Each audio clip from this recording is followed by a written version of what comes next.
Welcome to Lily Pod if you're listening on the podcast, and welcome to Lily Tube if you're viewing this on our YouTube channel.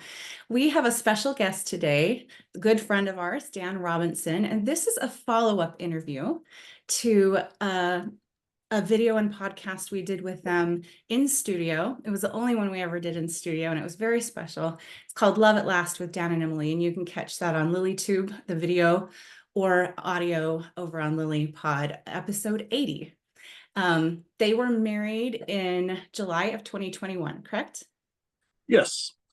And we're probably going to touch on things from that episode, but we're really trying to move forward from where that was, which was a year into your marriage. And it was really fun to discuss all of your background as a couple, how you came together, how our love story and your love story with her intermingled. And so everybody can go back and catch that so that they can then move forward with us from about a year into your marriage, which is kind of where we want to focus. And I think if we discussed this right yesterday, we recorded it maybe less than that, maybe 6 months into the marriage, and that's the perspective they're speaking from at that point. Mhm. But we waited. Something like that. Yeah, because I think it was already March or something, and then we Don't make me do math. Yeah. Saturday, it's a weekend. I feel like it was late winter, and then we released it in the summer on your anniversary. Well, actually, it was in Right around April that. when we did it, so it was a few months, and then y'all released it in July. I remember that. Yes. And So we'll it release was this in about a July as year well. into our marriage when it was finally released, but it was recorded in April. Yeah. Again, don't ask me to math. Let's not do it. Yeah, and we will release this also in July, not like on your anniversary, but before it, and just in honor of your awesome love story. And Cool. yeah. For any of our listeners that are unaware, and probably most are, Emily, our good friend and Dan's wife, passed away. And tell us how long that's been now, Dan. It's been a little while. Been over 9 months. Yeah. And yeah, she passed away on September 6th, 2023, after a valiant battle with cancer. And you knew that going in when you married her, that I was did, a yes. distinct I mean, possibility. And she had, because her cancer had come back a second time when we were dating. That sort of jump started us getting married because we weren't sure how much time we'd have together, and ultimately ended up with 2+ years. So I got to take the fact that I had 2+ years with her. I do wish it would have been more than 2 years, because there's been a lot of stuff that I wish, a lot of concerts to go to, a lot of trips, a lot of shows to watch, a lot of events to attend, like Cathy's son's play and a bunch of other stuff. And yeah, she would have loved all of that. I remember being asked, is there anything that was left unsaid between you? Is there something you wish you would have expressed? And you can tell me your answer, and then I'll share mine. See, the nice thing about the nature of her passing was she was in hospice, so it wasn't like it was a sudden, she died in a car wreck or something like that. But we were she was in hospice at her parents' place, so we did have many opportunities to talk.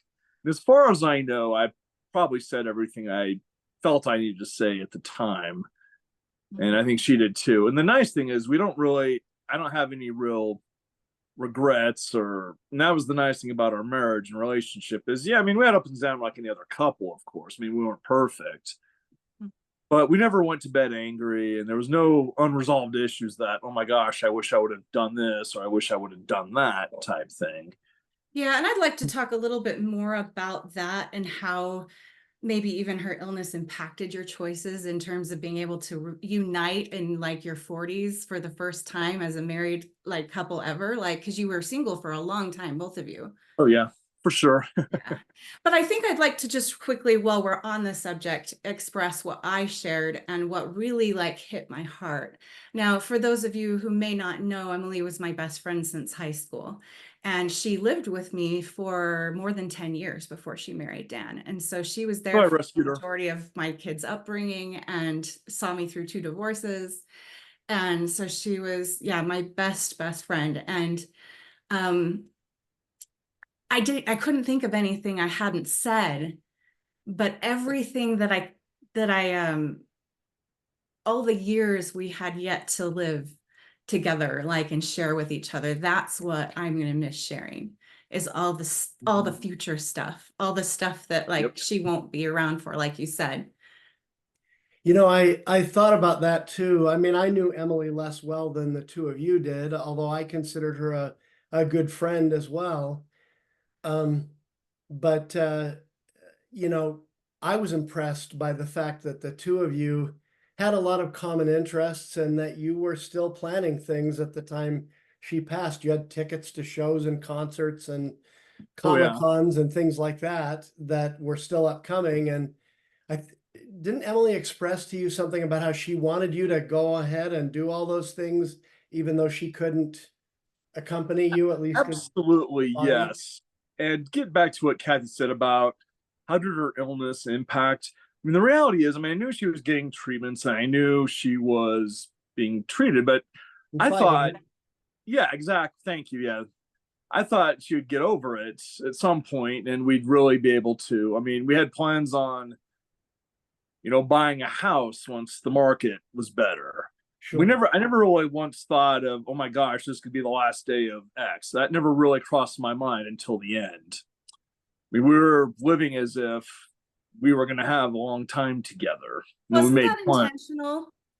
It was, yeah. I think it was intentional, but I think it was also, I mean, it wasn't like a conscious decision. We never once said, hey, let's not talk about this on this. It's just how we were. I mean, we're just like any other married couple that we're still trying to figure it out as we went. Well, and I can tell you where I think her mindset came from. She expressed to me on, I think, the second to last birthday lunch that we had together, because we always went to lunch on our birthdays every year, all the time. And this was a tender one. And I remember her saying that she had been somewhere and the song "Live Like You Were Dying" came on. And she said she just, like, sobbed, and she said it was the worst song ever. He And hated that song. Yes. she did not want to live that way. Yeah. And I remember even our interview, like, we did not emphasize the fact she had terminal cancer. I mean, we touched on it just a We tiny little did. bit, Yeah. Because but it it was does not tie into our important. story a little bit, but it was never something that I never once thought, oh my gosh, this might be the last time we're doing X or whatever. That never really crossed my mind. But And even to then, be honest, it is why we did it, though. It's because we didn't know how long we'd have with her. And so we wanted to get your love story documented while she was still here. yeah. Well, I Plus, remember, Dan, you said something about wanting to make sure you had a ceiling in place with her, and that's one reason that you moved up the oh, for wedding. sure. Yeah. And I think we may have touched on this in a love story, but I'm going to touch on this again to kind of reset. I think it's such a cool story. I mean, when she told me she got diagnosed with cancer the second time, I mean, I'll be honest, I was scared. I'm going, how much? I was like, what does that mean? Does that mean she's going to die any minute? At that point, I decided, no, I really want to marry this girl. And of course, there's always these things, We knew if it came back, it would be bad. Like, I mean, Yeah, we all knew. exactly. So I'm thinking to myself, because you often hear, like, when's the right time to propose after dating? Some people say you should wait a year, and there's all sorts of stuff going. So I'm thinking to myself, when would be the best time to propose? Da da da. Well, one night we're sitting on her couch, and she just looks at me and goes, Dan, what are we waiting for? And I went, oh, you serious? You mean it? And I spontaneously proposed to her, and we had to keep it quiet because you guys were upstairs and we didn't want to spill the beans yet because we wanted to tell our families first. Sure. It's funny because we came upstairs as getting ready to leave, and Forrest goes, yeah, I think you two should get married. And I had to laugh because it's like, gee, maybe you know something we don't. I'm like, I hope you He's a didn't big overhear. fan of the two of yours. Yeah, I hope you didn't overhear what happened downstairs. And I mean, if you did and kept it secret, good on him. Good job. I don't think so. I don't think so either. Anyway, but I'm not sure if I mentioned this in the previous interview, but Emily told me afterwards, her aunt and uncle from Virginia, Ralph and Cathy, had visited And unbeknownst to me, they each went up to her separately and said, "You should marry this guy." So that's what triggered Emily to say, "Hey, what are we waiting for?" And that meant a lot to me because I barely knew her aunt and uncle at the time, but for them to, I must have made quite the impression, I guess, for them to say, "Yeah, marry this guy." Okay, cool. So thank you, Uncle Ralph. Hard for people to see like the compatibility you had so naturally. Yeah, well, like I think we touched on this in the previous interview as well, is when we were officially dating, we finally told people, they're like, "Oh, I mean, you weren't dating already?" Oh, okay. Right. Yeah. Dan and Emily are dating. Oh, they're getting They married. weren't? It's about time. Yeah. So yeah, we're gonna do some retro history here. We were dating a lot longer than we claimed that we were. Does that sound good? We can write our own story, right? Yeah, for sure. Well, you had known each other quite a while by the time Emily. It was under the Asked you guise to- of friendship for a long, long time, right? Yeah, it was. Yeah. And I mean, I'm grateful for that friendship because we were able to be ourselves. And so when we transitioned to a more romantic dating relationship, it just seemed like a next step. And Was it scary? I mean, I remember you having conversations with Jeff and me having conversations with Emily, and then neither of us getting involved at all. But like you were both kind of like, should I, shouldn't I? Like, yeah. And she really wanted you to do it first, but she like was like, this is more than what we say it is. And I'm like, I like want it to be like out in the open. I mean, it's hard to, of course, there might be some revisionist history now that, I mean, to think about in the moment versus now, I guess it was scary in the sense that, I mean, I kind of figured when I did declare I wanted to date her, I figured the chances were great that she would be open to that. Right. But there was always that possibility that, well, no, I just want to be friends. But you tested that water long enough, you thought like they. I mean, I had a pretty good chance. I mean, if I was a betting man, I would have. And she had wanted that for a while. I mean, really, realistically, she had. Yeah, and it kind of, and looking back at everything, I mean, ultimately, I just got out of my own way, I guess, because I was in my own way, to be brutally honest. And once I got out of my own way, And it was hard not to help you get out of your own way and to just. Yeah, because in a lot of it's my own past dating history, which, because prior to that, I had people who tried to set me up, and they were very aggressive about it, and I resented that.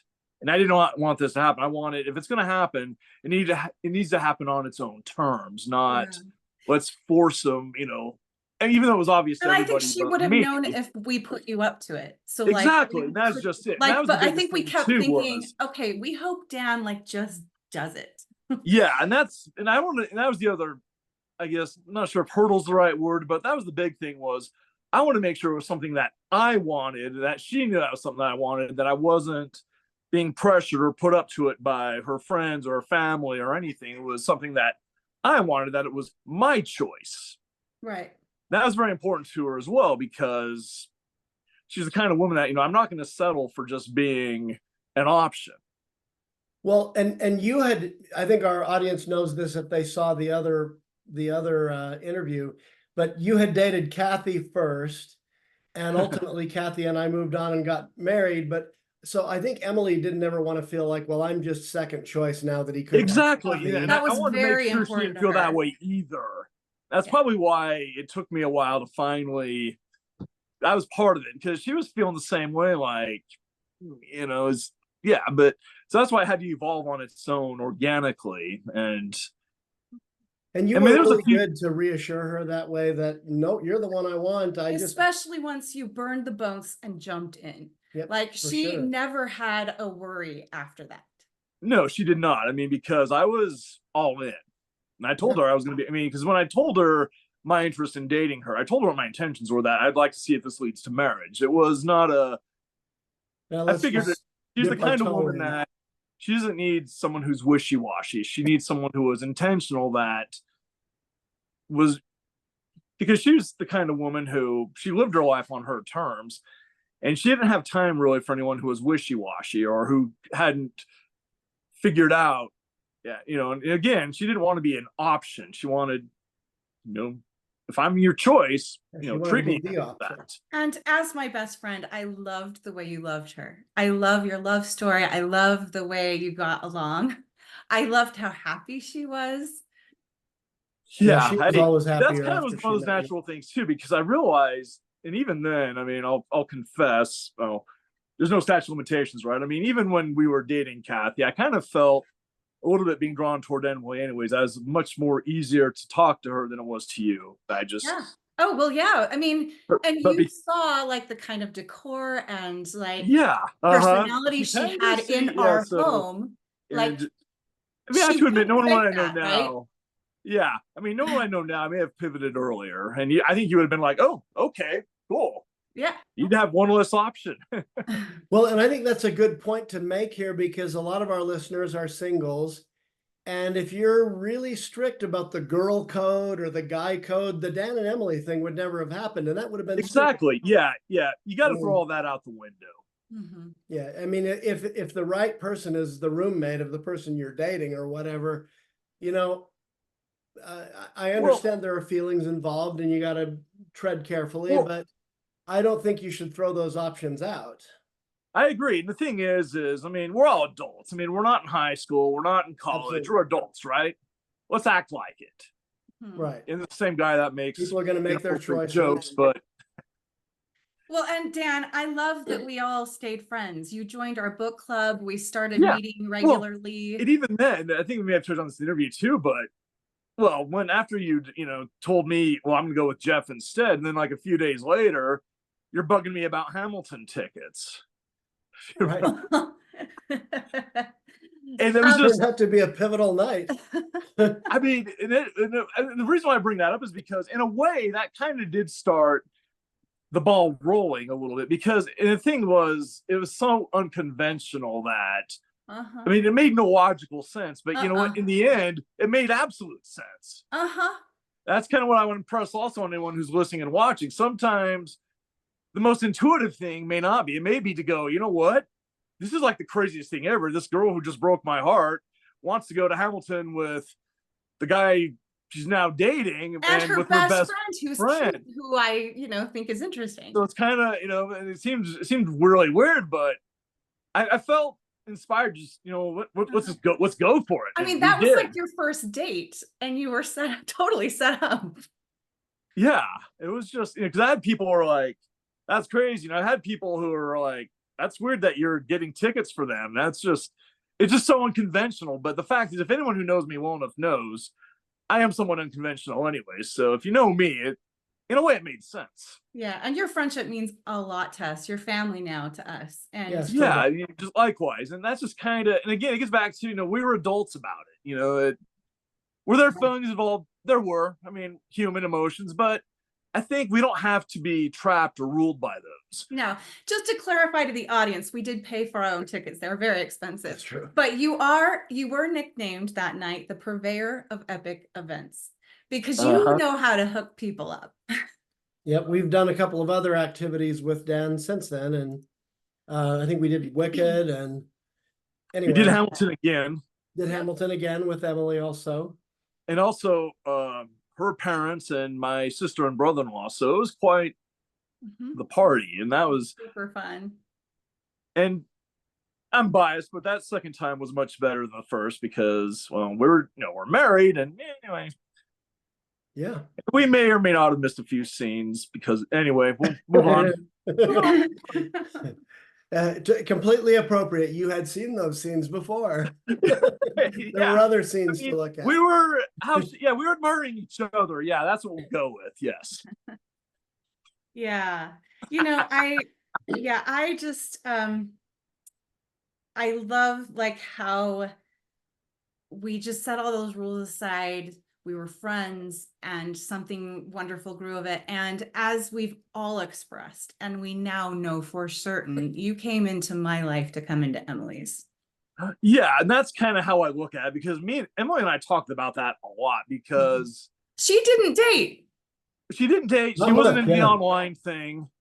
And it's kind of like, I'm not 100% sure how we would have met. I mean, because I'm not like the kind of person that's going to go up to a fan and actually go, "Hey, babe, want to or maybe we would have done that speed dating stuff. I never did that because it just seemed yeah, anyway. Yeah, so I have no idea how our paths would have crossed. I mean, maybe somehow, somewhere they would have.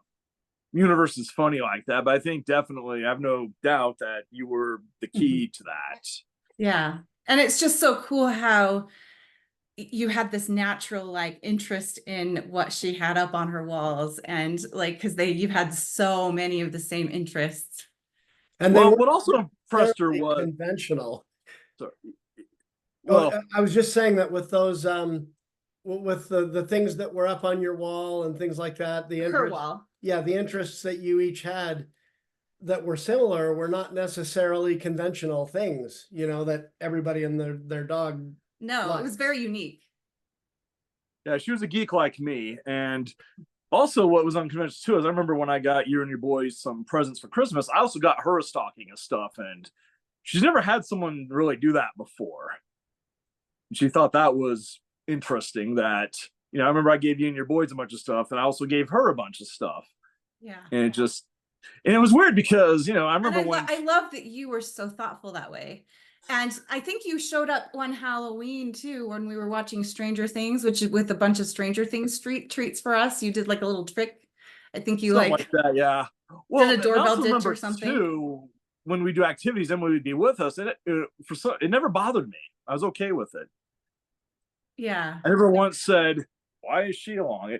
It just seemed natural. And then, like I said, as we got to know each other and stuff, and then, yeah, and she was just cool to me too because she didn't follow the stupid girl code. Well, my best friend dumped you, so I want nothing to do with you, or whatever.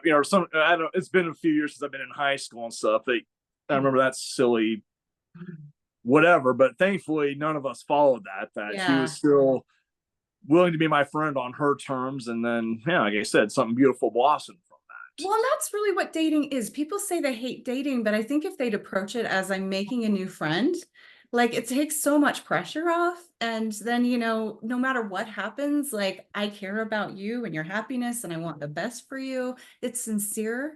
It's caring. Yeah. And well, Cathy by that time too is happily settled in her new relationship.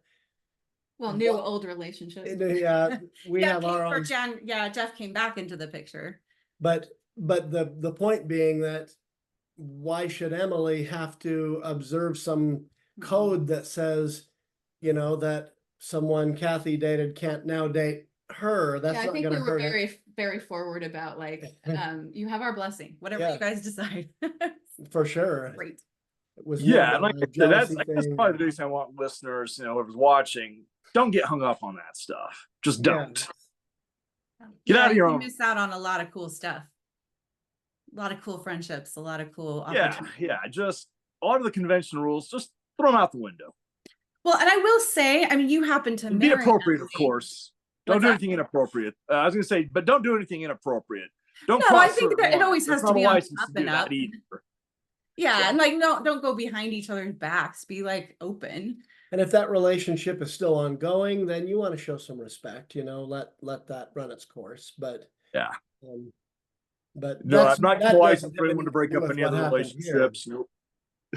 Yeah, no, I think we've always been very respectful of each other, and I have to say that the fact that you included Emily in those gifts and in those moments, and how that like impressed her, and it meant a lot to me too. And any of the people I dated that I was closest to always like knew what Emily meant to me.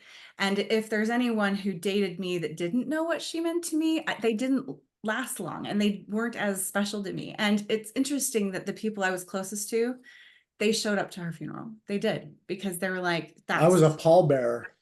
Yeah. Well, and of course, Jeff, but like, I'm also saying like other people I dated who were special. And it was nice meeting them too. And I really appreciated it. Yeah, there were a couple of those guys. Yeah. That showed up. And you know who you are. So thank you for being there. Like much appreciated. Yeah. Much appreciated. Yeah. And it's, I mean, it's been over 9 months and I've had my ups and downs. I mean, for sure. I miss her and I always will miss her. I'll admit, I wish we were doing this together. course, right now I'd be getting up and helping to do her laundry. Actually, I used to help do her laundry every Saturday, and if she was well, she probably would have insisted on doing it herself. She was very independent. here's the thing though. Even when she was, because there was a time, between cancer treatments, she was well, but it was practical. Because usually she was not a morning person, and just out of habit, I usually am, whether I want to or not. Thank you, Uncle Sam. I was in the Army previously, but we may not go back to that. So I get up at 8-ish around and I would go ahead and start her laundry. So I would put it in the washer, and she wouldn't get up until like 10 or 10:30, which was fine. Mm-hmm. And then once the wash was done, I would put it in the dryer, and she did not like having her wash done on heat, because I guess it did something to her clothes, and she just didn't like doing that going forward. I've said this before to others, but I'm just going to say this on record. Knowing that she wasn't getting up until a certain time, I cheated. I would occasionally put it on heat for a couple of cycles just to kind of speed up the process. She never once said anything to me about it. So if she knew, she never said anything. But I don't know if she knew then. Well, she knows now umpteen times. So if I get poltergeisted again, it never happened. But yeah, it was just one of those things where, you know what, I'm just going to speed up the process. And I'd probably be doing this now. Well, actually, she'd be up now. Your stubbornness coming out? That's on your shirt. Oh, well, actually, I may as well show. Actually, my parents got me this guinea pig shirt. It says stubborn guinea pig tricks. Anyway, you probably can't fully see it, but I saw the whole thing. That's anyway. So fun. Yeah, my parents got this. The dad to her guinea pigs. You inherited them. Yes, and they're still going strong. They're still alive. Right, girls? Okay. Haven't begged. I actually want to talk about laundry real quick. Well, okay, and then I want to go back to something you said a minute ago. Perfect. So, somebody once saw Jeff doing laundry, and they're like, he does laundry? And this is a couple who's been married like 40, 50 years and never been divorced, never like been single during their adult lives. And she just always did the laundry. And I just thought it would, and then it dawned on me that the advantage to Love in Later Years is that men know how to do laundry and to cook and like take care of lots of things. Oh, I knew how to do all that after my mission, but nonetheless, as a bachelor, I was pretty independent. So yeah, I learned a lot, living on my own. I didn't have mom or dad around, mostly mom, to do all that stuff for me. So I had to do it on my own. Mm-hmm. I like that you were living on your own. I mean, you were close to your parents and they lived close by, but you weren't living with them. You had your own place. And nothing against anyone who is. I mean, I know circumstances are such in this day and age that, so please don't take that as no. And sometimes I had to do that, but I just it was nice like that you were so independent, and I always appreciated that. There was something Cathy said a minute ago I wanted to jump on real fast too. And she said, she talked about that the guys she dated had to know what Emily meant to her. And I don't know that this was brought up in the previous interview, but when Cathy and I were talking seriously about marriage, the person I had to go and ask for Cathy's hand in marriage was not her father, it was Emily. And it was the one time I've ever heard Emily drop an F-bomb. And it wasn't an F-bomb in anger. It was an F-bomb in warning kind of thing. And she gave me some sage advice, in the same conversation. But when Emily was winding down, like literally the last few days of her life, we went and saw her at the hospital. And that was the last time it turned out that we saw her in this life. But I brought her a card because there were things I wanted to say that I didn't really want to break down, in front of a whole bunch of people. And I didn't want to, add to the emotion of the event, which was already pretty. I'm glad he did that because I was so emotional. I didn't really know what to say. And he kind of said everything I would have wanted us to express anyway. So that meant a lot to me. And I know it was read to her. Right. I mean, was. I didn't even necessarily want to be there when she read it. I just wanted to say those things and I have her love that hear our them. last visit So- ended up being like one of her best days. Like But I when did they mention in- finally gave her some good pain meds and she was feeling a lot better. Yeah. I did mention in the letter that moment when That I was, yeah, I Cathy's read it. hand, I really, uh, actually, I remember reading it to Emily and we both chuckled when we came across that. And her sisters got a big kick out of it too. They did, yes. And yeah. Do we want to say it like clean version? you better bleep bleep make her happy. So I expressed to Emily that I hoped that I had fulfilled her wishes on that. Yeah, exactly. But you know she's still looking down and she's going to continue to evaluate. Oh, I'm sure she You didn't- might get poltergeisted sometime. she didn't have a huge number of friends, but she had some really close ones.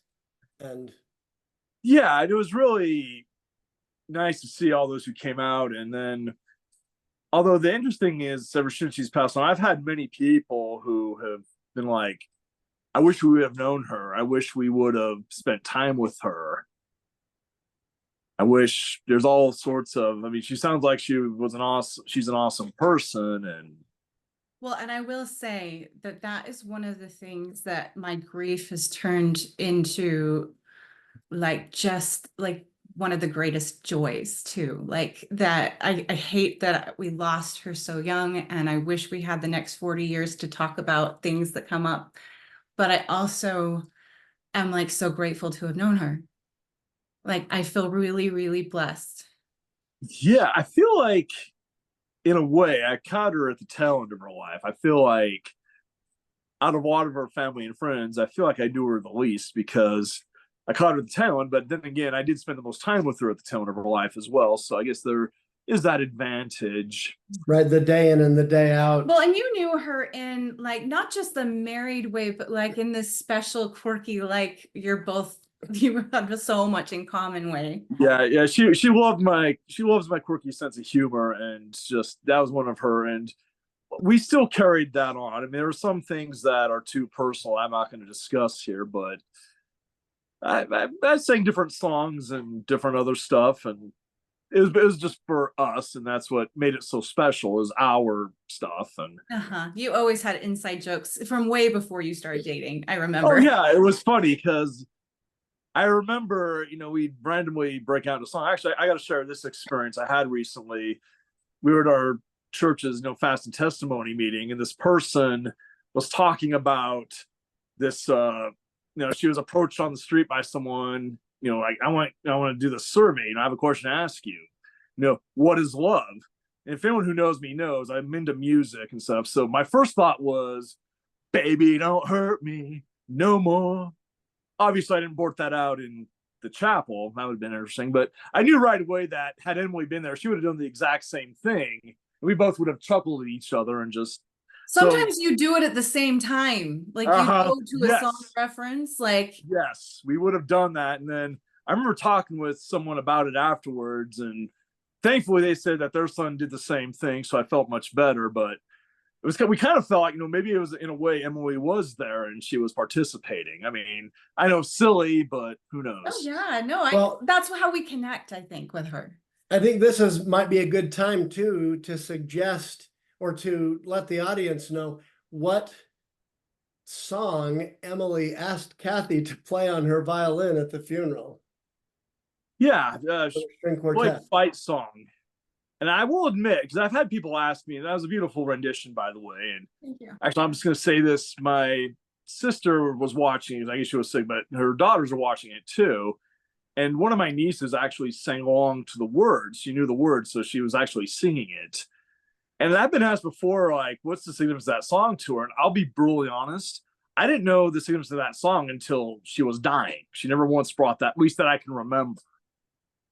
And the other song that was played was by her brother and brother-in-law. That was the Beatles' "In My Life." And that, I knew the significance of that song. But yeah, I do think beautiful rendition as well. Yeah, and I mean, but obviously fight song, I mean, thinking about it, I can see why Emily liked that song, because that does exemplify the spirit she has. Mm-hmm. She is a fighter. Even Yeah, that's probably one of the things that attracted to me her was she was independent. She was living life on her terms. She wasn't waiting for someone to quote come rescue her. She was a fighter, and I do think that I think sadly for her the round ended, but I think she could have continued the fight if it was, yeah, because she had that spirit. I mean, as someone with a bunch of military martial arts experience, I don't want to take her on. Goodness no. Well, She was a strong one. She'd I mean, even you're debate with small, my but dad, yeah. and he's like, she's tough. I mean, I don't want to mess with her. I mean, I'm like, yeah, okay. Yeah, I mean, I know I'm stronger and stuff than you, but I'm not messing with you. The thing is, she was also sweet. She had this Oh, like, she was. she was so kind. I mean, she'd always come home and say, hello. I mean, it was just so, she was just so pleasant. Yeah, Sweet, and I but remember not a too. shrinking violet by any Yeah, standard. I mean, there are times where I'd be upset about something, and she'd have that sweet way of talking to me from the ledge, so to speak, or she tried to try to maybe understand that person's perspective a little bit. And I'm like, okay, you're right. Yeah. Okay.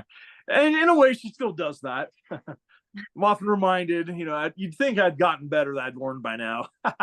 Like either she talks to you through spirit or you're like, I know what she would say here. Exactly. I know there's a few times she's done this in heaven going, it's probably like, babe, you're going to get this one day, right? So promise me you'll get it one day. I'm trying. I always look up to the sky when I talk to her. She told you before she passed, well, actually, I'll get to that in a second. I think I just want to mention that Jeff happened to get an amazing like recording of Fight Song. And it's what I started my music channel with. I've been wanting to start that channel for years, and I finally had the excuse. I started the next day.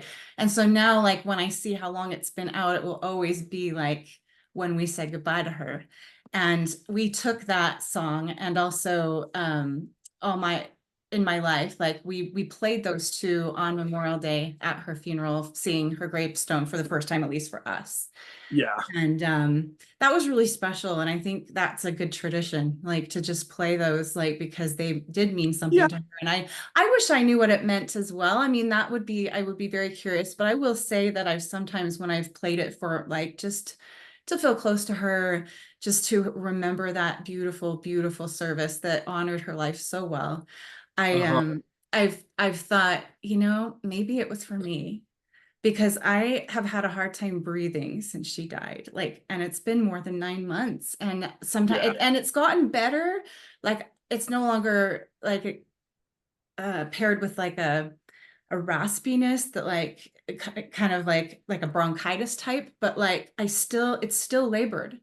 I still have to remind myself to breathe. Like she was part of my breath, I guess, of life.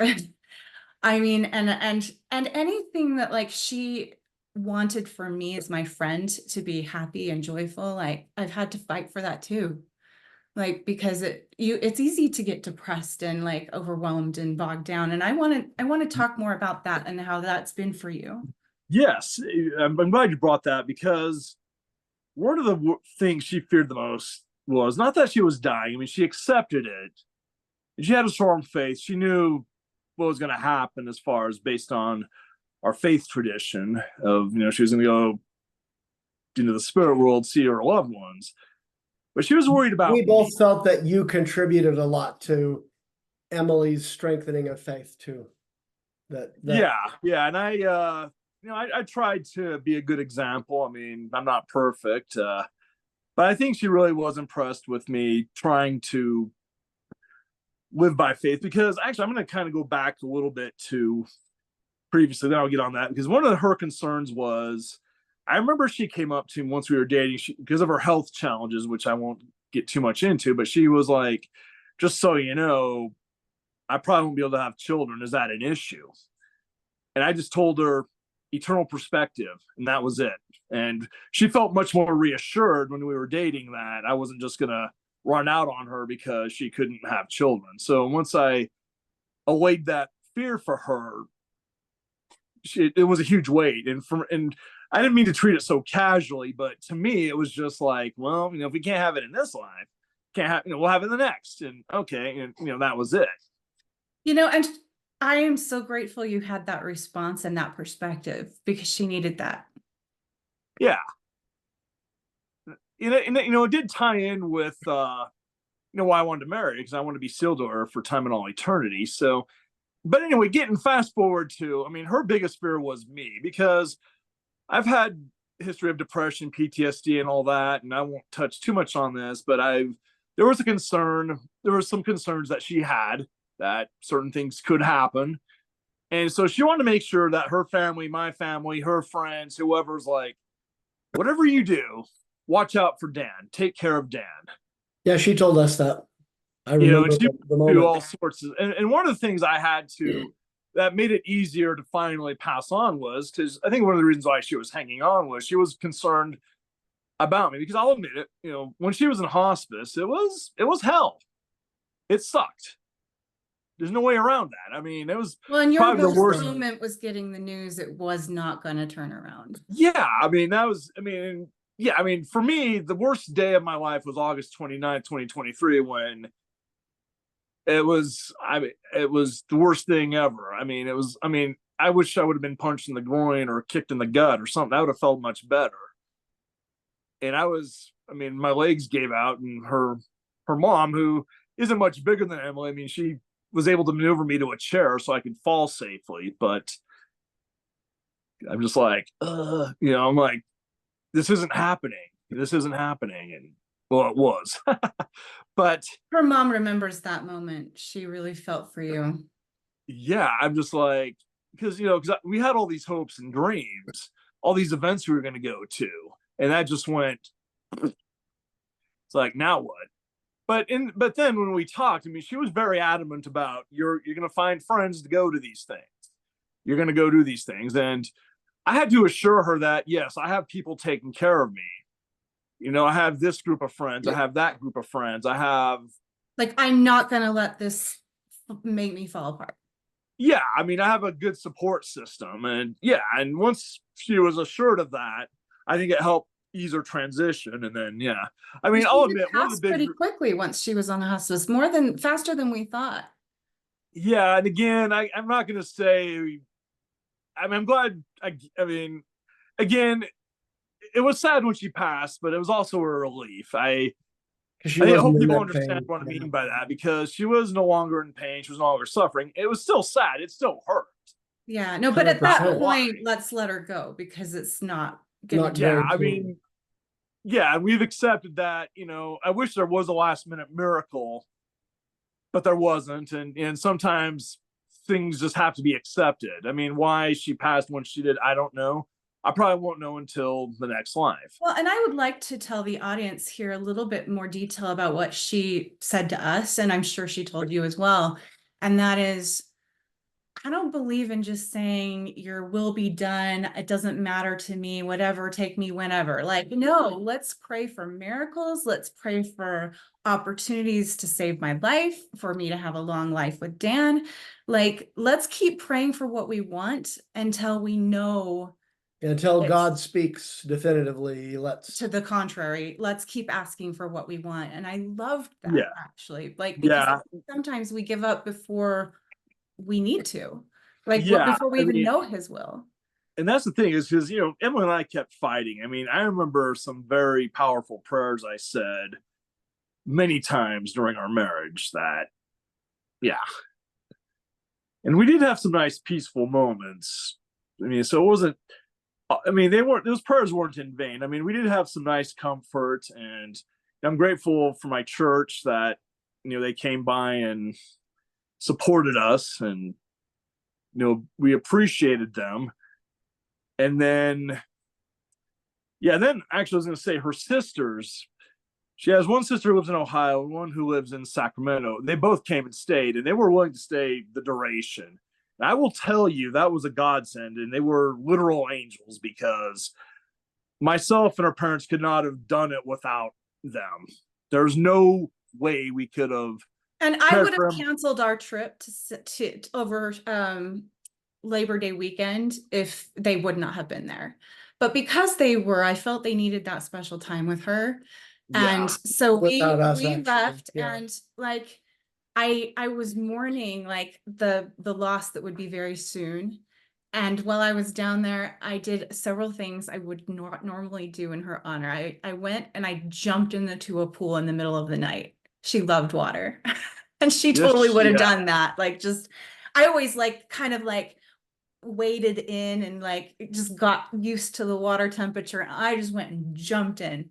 And Yeah. also we went and took a helicopter flight Yeah, over we chartered Zion. a helicopter over Zion's, and it was Well, awesome. I may as well share this because this was not. We actually for a wedding gift we got a past. We got a night stay at the Anniversary Inn, and we could have gone. Well, it's like I was thinking, we just go to one in Salt Lake. She's like, no, no, no, we're going to Logan. I'm like, oh, okay, we're going to Logan then. Oh, Logan's is nice. And so we went up to Logan, but then she was like, you know what? We're not far from Lava Hot Springs. I'm going, okay. So after we spent the night, Anniversary Inn, and got up the next morning, we drove up to Lava Hot Springs and stayed there for a night because, yeah, she'd been there before, but she wanted to go up again. And yeah, we went into the Lava Hot Springs. And yeah, I mean, she was adventurous like that. It was like, oh, okay. Yeah, she didn't want the easy. No, she likes everything to be special. And Yeah. and she told me during one of our like tender talks, where she was always, very, very adamant that we, take care of you as family. And we would have anyway, but she was wanted to very, make sure. yeah. And I've appreciated that too, because I still have people from my church and I've still people reaching out to me saying, hey, you good? And I've had people come up to me in the supermarket who have heard and they're like, oh, yeah, we're so sorry. And they've allowed me to talk to them for however long. I mean, and I'm grateful for everyone who's allowed me to share what Emily means to me, share my story, because it's very therapeutic when I do that. I'm like, yeah. Well, and I'm grateful you're willing to share with us, and especially in this public setting that will help others who, whatever they're going through, I hope something in this conversation touches them. Yeah, I mean, grief is, I'm not an expert on grief, nor do I want to be. Thank you very much. But I've learned on my grief journey. I mean, grief is grief. I mean, I've had, we've all lost either a sibling, a child, a parent, a spouse. I mean, I had someone not too long ago who, their pet passed away, and they were like, "Oh, I'm sad," and they looked at me going, "Oh, I'm sorry. I know you're dealing with something worse." I want, no, you're good. Express your grief to me. I mean, a pet it's still grief. It's still a loss. Thank you for saying that. Don't be afraid to. I mean, there's not a grief Olympics. There's not a grief hierarchy. I mean. And I love that you and I, we've talked about it, and I knew her longer, you knew her as a spouse. Doesn't matter. Each of our relationships are unique. And so every loss is unique, and every loss matters to that person. Yeah. I mean, I had one of her friends who told me that similar to you, she has a hard time breathing and she has a hard time doing stuff because of her loss. I mean, it impacted her. And they were just friends. But again, it's not my place to place a hierarchy on, well, this is the only relationship you have with her, so you're not. And I also say, I'm not putting a time frame at all on any of it. Well, and thankfully I haven't had anyone tell me, oh, well, you should be over it by now. Because there's no arrival point. Yeah, I mean, the minute someone tells me that, well, you might have to bail me out. I might have to reach out to Jeff for some legal advice. I would just ignore it. Well, Dan, you would remember you and I went out and got some wings and stuff not very long after Emily. Oh, yeah. And I had, recently lost my son. It was a little over a year before that. And so we were both dealing with fairly recent grief events, different kind. One is a child, one's a spouse. Which is worse? I can't tell. Exactly. That, there's no. That's there's no hierarchy. Very individual. Yeah. Both very important, painful losses, and yet I think there was. I told Cathy, the other day, she was talking about how we have to be careful not to compare, and that's fair enough, and especially to say I know how you feel, because we don't always know how another person is experiencing their grief. And at the same time, I said, it does give me comfort. For example, your in-laws, the Merkleys, have lost a child. Yeah. now. And it's not that I'm glad that they did or anything, but I view Oh, that kind right. of as a fellowship. I feel a kinship with everybody who's had a Yeah. major loss like that. Well, and that's why we do Lily, And because people who have we're less lost alone. relationships, either through death or divorce or breaking up, like what any of those things require grief, like that grief process. And we don't know how everybody else feels, but we do have a kinship with people who've Yeah. had similar And we're losses. less alone when we know other people have trod that Yeah. path, Yeah. even if it's not the exact same path. Yeah, and I'm so grateful for Emily for saying, "Hey, go to all these events, still continue to go," because she did not want me to put my life on hold, and And she she wanted me didn't want to have an expiration date. She just wanted to go when she had to go. Like, and yeah, so you kept making plans and you had tickets and you yeah. had all this stuff like planned out for months. Oh yeah, I mean, we were hoping Emily and I had been to a lot of concerts together, but for those who know me, U2 is my all-time favorite band, and she had never been with me to a U2 concert, and we were hoping to go to the Sphere in Vegas so she could experience being at a U2 concert with me, which if you've been one, it's different than just any other concert. Sadly, she passed before we could do that, but I went with a good friend of mine and we enjoyed it. As a matter of fact, we rented a lime green Dodge Charger. I think Emily would have loved that. And Yeah. it says Vegas, neon. And She would have named it. oh, I'm sure. Oh, yes, she would have. I need to come up with a name at some point. Yeah, she would have named it probably Jolly. I don't know what she would have named it. I'll have to, yeah, or maybe I don't know what she would have named it. I'll have to maybe ask her sisters maybe next time. But yeah, and it was very therapeutic when I went with my friend, and then I went to FanX, good times. Actually, it was really cool because there were some celebrities that Emily had saw the year before, but I went and saw them again. It was really cool because I went up to one actor who I said, "Yeah, my wife and I saw you last year, but sadly, she passed away, couldn't be here." Well, he got up from his table, came around, and gave me a big hug. And that was so touching to me that he did that, and thought, "Whoa, this is so cool." And then, yeah, and it was just really, processing like, okay, I did go to a couple panels in Emily's honor that she would have gone to. I probably wouldn't have gone myself. I thought, Emily would have gone, I would have been there with her. So I'm going to these panels and it was good. It was good. It's That's kind of how many people care.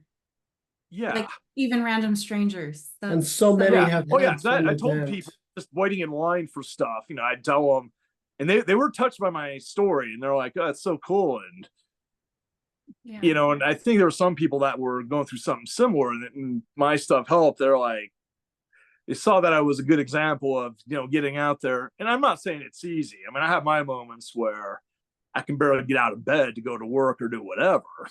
Maybe it's because I'm getting and old. we don't see that know. part of you, but please reach out when like you're having that bad day. If there's anything we can do, if you even just need some prayers or something. Yeah, I appreciate that. Another thing too that Emily was very adamant about was, I mean, she knew that I neglected my own health because of her, but she was very, I mean, she told me in no uncertain terms, you are going to start getting checked out. You are going to start going to doctors. You're going to start doing stuff. And I went and did a bunch of things. I've recently had some stuff come up that I'm glad I did go to the doctor because I can now have treatment for stuff now. I mean, I'm so glad she did that. You needed that. Well, yeah, I mean, one of our last conversations that we had was, I mean, she was very, you are going to go. And again, I'm not, everyone who knows her spirit, I'm like, okay, yes, ma'am. My last private phone conversation with her, she said, because we were feeling really bogged down by like just the amount of things we do for Lily. Like we do a weekly podcast, a weekly video, a weekly short, a weekly Lily letter, and a weekly Meridian magazine article. And that's a lot when we both work elsewhere as too. And so, she said, Cathy, you cannot quit this. Like the world needs Lily. The church needs Lily. The church has not had enough of these resources for singles. You need to keep at it. Yeah, because I mean, because basically, and I think we may have touched on this in the previous interview, but our relationship was starting just as your Lily was. I mean, it's like parallel. Mhm. I Right. think it was interesting because a lot of the principles you guys teach is that we arrived at on our own. And yeah, that's how I approach things. I know it's a cool, I'm not a fan of buzzwords, but I guess, I've heard it, living intentionally, loving intentionally. That's true. And there's And a we had lot to of, learn a lot of it that the doesn't just, hard way. yeah, it doesn't really apply to just, relationships. I mean, I try to take this approach with my career and just how I do things, do it, because a lot of times you see all these different podcasts, all these gurus, I guess, for lack of a better term, that I mean, the one commonality they have is they all talk about, being intentional, get up at, dark early to do whatever. I'm not saying you have to do that. I do You though. get the idea. I mean, discipline equals freedom type. I'm sure you've heard of that. So, that type of stuff. And, just that Yeah. sort of thing. But there's a lot of, but the commonality is the intention, like living intentionally. Like, yeah, okay, Yeah, and we have to keep reminding ourselves to have an intentional marriage. And your names are in the front of our Amazon bestseller, Intentional Courtship, because you were beta readers. And Yeah. right along those lines, when you were friends and like, and then you were actually in, you were part of our love story. And so your names appear there as well. Yeah. I mean, the thing too is even now, I still ask myself, this might seem strange to some people, which is fine. I always ask myself, how can I still be a better husband? Mm-hmm. Because I don't think just because, I mean, because like I said, I believe in eternal marriage. I believe in, even though I'm now, single by myself, I still try to be respectful of her and still try to live as if she were here in a sense. I still try to keep my Right. place. I still try to do things that, okay, because I think, because getting back to what we said, because Emily and I decided early on in our dating and also our marriage relationship was we were going to be intentional. We were going to actively love each other. It wasn't just going to be a passive love. And that was very important, especially toward the end, because there was a time when as her health was declining.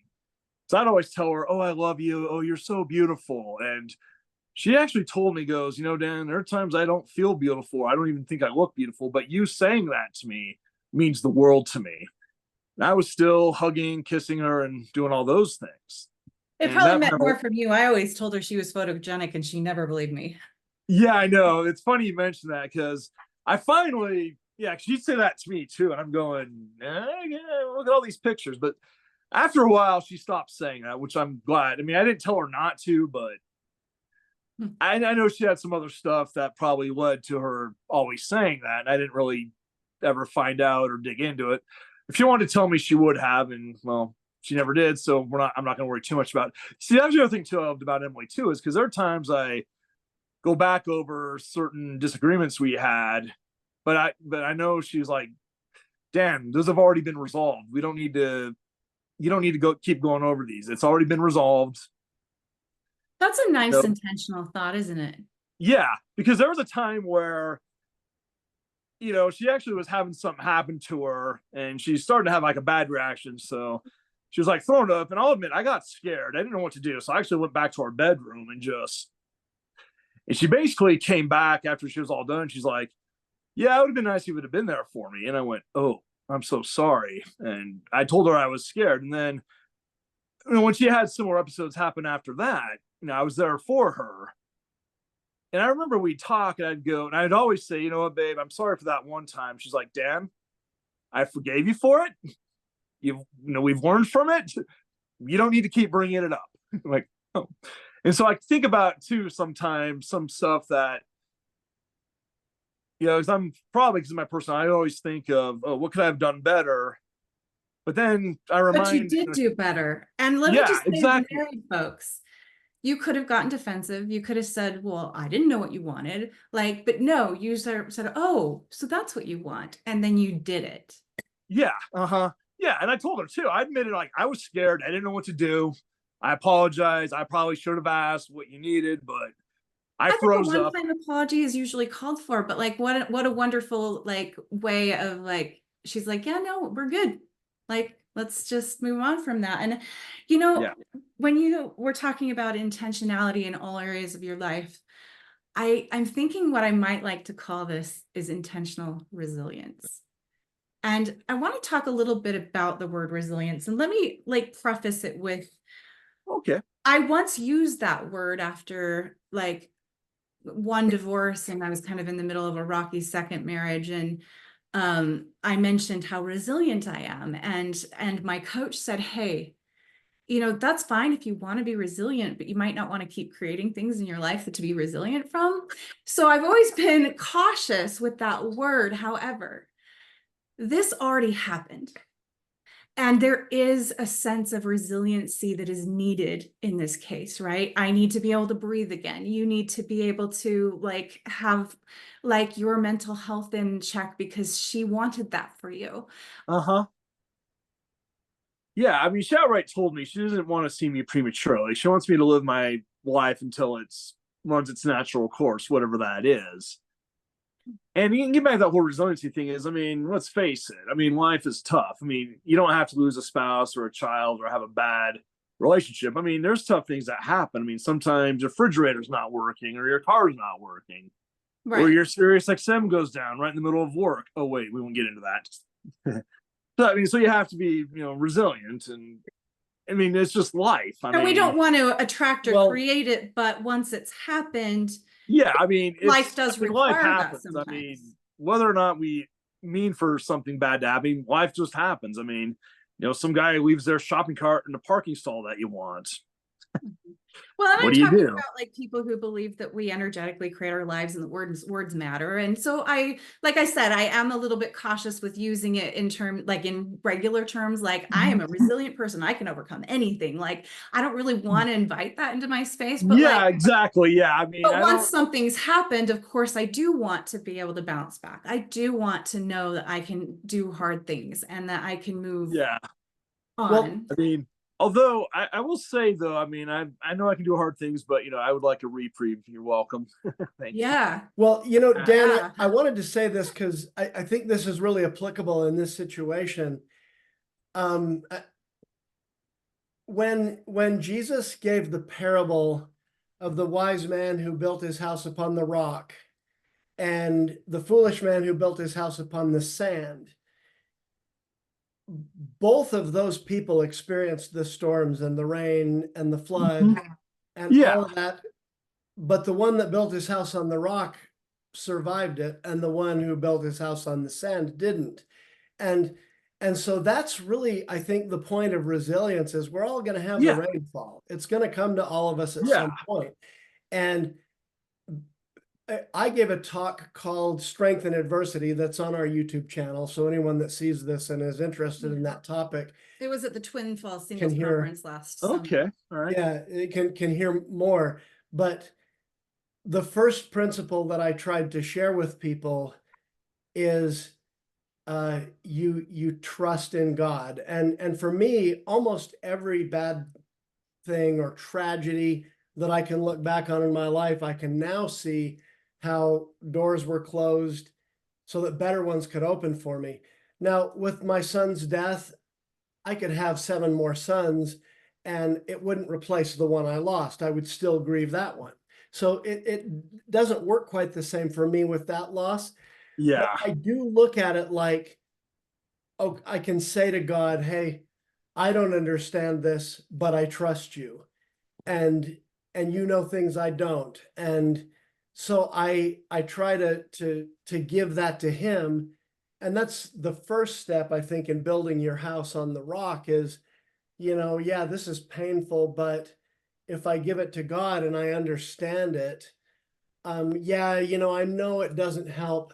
And I experienced this with people who would come to me and say things like, he's in a better place than with me. Really? Is that, I'd get a little hurt by yeah, that. exactly. I know that feeling all too well. But I Yeah, think for our own individual self, we can say, I know God has his reasons. I don't know what they are. And you know, I'm going to hurt over this anyway, but at least then the pain is clean. And so I think that's where this begins, maybe, is that we put our house Well, on that rock. yeah, and you know what? I agree, because I've had to arrive to that same conclusion you just did, because right now it doesn't make sense why Emily passed when she did, because You're you know, 40. it took me a long time to get married to her, and then all of a sudden I only got just 2+ years. And the reality is, she was the best blessing I ever have and ever will have. Yeah, could I remarry? Sure, but it won't be the same, because it won't be Emily. I miss being married to Emily. But I do think, though, that there's a purpose. And I've had this conversation before with others, because I've had people say, if you could bring her back to life, would you?